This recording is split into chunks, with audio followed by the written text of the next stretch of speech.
ধ্বংসস্তূপ থেকে Hamas Phoenix পাখির মতো জেগে উঠবে বলে মন্তব্য করেছেন নির্বাসনে থাকা সশস্ত্র গোষ্ঠীটির নেতা খালেদ মেশাল। হামাস এখনো যোদ্ধা নিয়োগ ও অস্ত্র উৎপাদন অব্যাহত রেখেছে বলে জানান তিনি।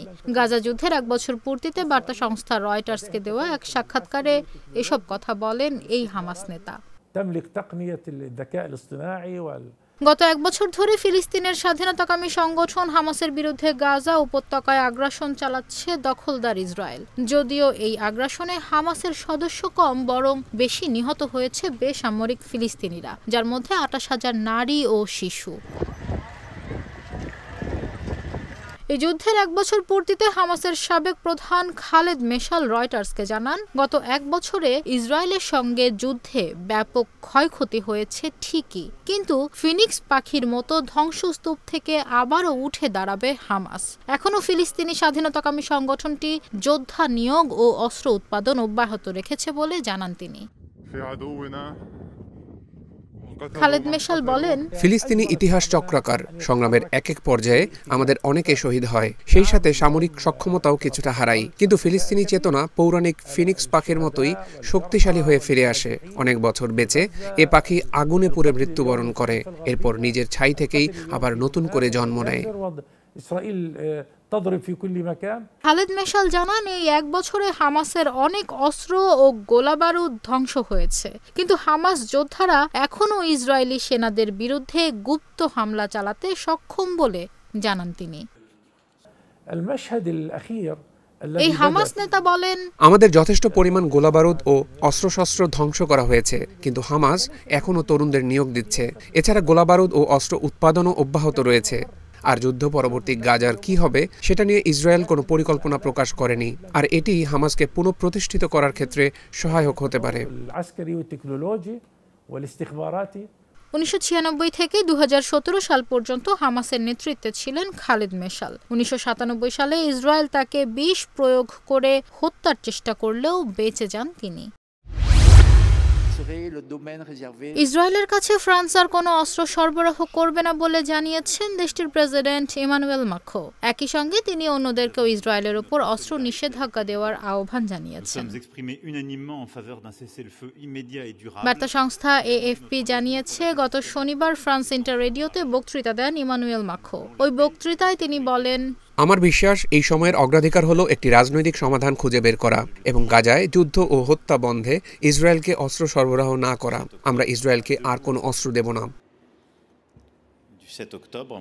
গত মাসে যুক্তরাজ্যও ইসরায়েলে কিছু অস্ত্র রপ্তানি স্থগিত করেছে। ব্রিটেন বলেছে, অস্ত্রগুলো অত্যন্ত ঝুঁকিপূর্ণ, আন্তর্জাতিক মানবাধিকার আইনের গুরুতর লঙ্ঘনের আশঙ্কায় অস্ত্রগুলো রপ্তানি স্থগিত করা হয়েছে।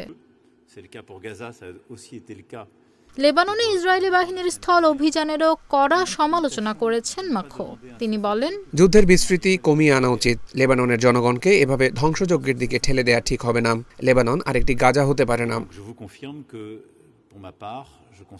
এদিকে ইসরায়েলের প্রধানমন্ত্রী বেনিয়ামিন নেতানিয়াহু মাখোঁর অস্ত্র নিষেধাজ্ঞার আহ্বানের সমালোচনা করে বলেন, এই আহ্বান তাদের জন্য অপমানজনক, তবে তারা শেষ পর্যন্ত লড়াই করে যাবেন।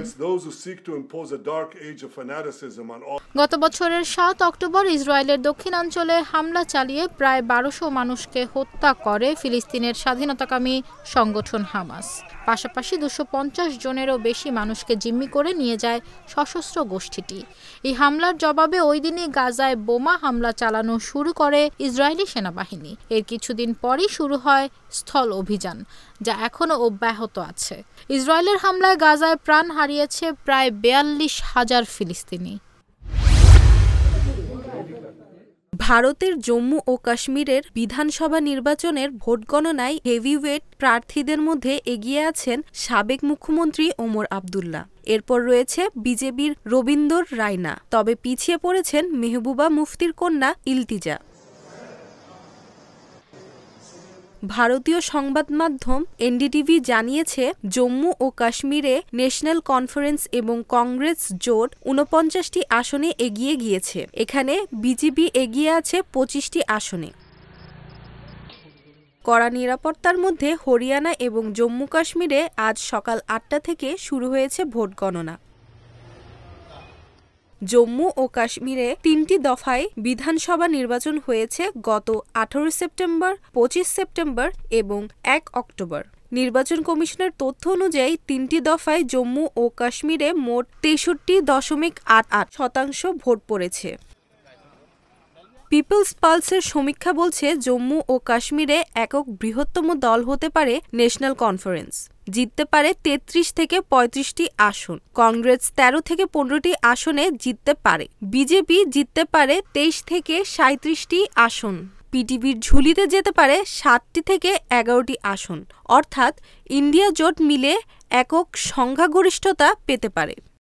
তবে ইন্ডিয়া টুডে এবং সি ভোটারদের এক্সিট পোল বলছে জম্মু ও কাশ্মীরে 40 থেকে 48টি আসন পেতে পারে ইন্ডিয়া, কংগ্রেস এবং ন্যাশনাল কনফারেন্স। শুধুমাত্র কাশ্মীর উপত্যকায় ইন্ডিয়া জোট পেতে পারে 29 থেকে 33টি আসন। বিজেপি একটি আসনে জিততে পারে। পিটিভি জিততে পারে 6 থেকে 10টি আসনে। অন্যান্যদের ঝুলিতেও 6 থেকে 10টি আসন যেতে পারে। ইসরায়েলের মধ্যাঞ্চলে ক্ষেপণাস্ত্র হামলা চালানোর দাবি করেছে ইয়েমেনের হুতিরা। স্থানীয় সময় গতকাল সোমবার ইরান সমর্থিত গোষ্ঠীটি জানায় ইসরায়েলের জাফা শহরে 2টি ক্ষেপণাস্ত্র ছোড়া হয়েছে। এক বিবৃতিতে ইসরায়েলি বাহিনী বলেছে ইসরায়েলের মধ্যাঞ্চলের আকাশে একটি সারফেস টু সারফেস ক্ষেপণাস্ত্র শনাক্তের পর বিমান হামলার সাইরেন বেজে ওঠে। বাসিন্দারা নিরাপদ আশ্রয়ে যান। ক্ষেপণাস্ত্রটি সফলভাবে প্রতিহত করা হয়েছে, তবে কারা ক্ষেপণাস্ত্র ছুড়েছে তা বলা হয়নি বিবৃতিতে। হুতিরা বলছে তাদের ছোড়া ক্ষেপণাস্ত্রের একটি ছিল প্যালেস্টাইন 2 এবং সেটি লক্ষ্যবস্তুতে আঘাত হানতে সক্ষম হয়েছে। দ্বিতীয়টি ছিল একটি ধু আল ফিকার ক্ষেপণাস্ত্র। তবে এটি লক্ষ্যবস্তুতে আঘাত হানতে পেরেছে নাকি ইসরায়েল ভূপাতিত করেছে সে বিষয়ে বিস্তারিত কিছু জানানো হয়নি।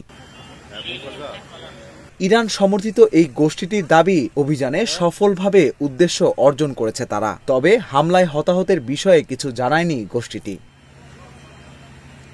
গাজার ফিলিস্তিনিদের সঙ্গে একাত্মতা প্রকাশ করে গত বছর থেকে প্রায়ই ইসরায়েলে হামলা চালানোর কথা জানিয়েছে হুতিরা। গতকাল গাজা যুদ্ধের 1 বছর উপলক্ষে ইসরায়েলে এই হামলা চালানো হয়েছে বলে ধারণা করা হচ্ছে। একই দিনে ইসরায়েলে হিজবুল্লাহ এবং হামাসও রকেট হামলা চালিয়েছে।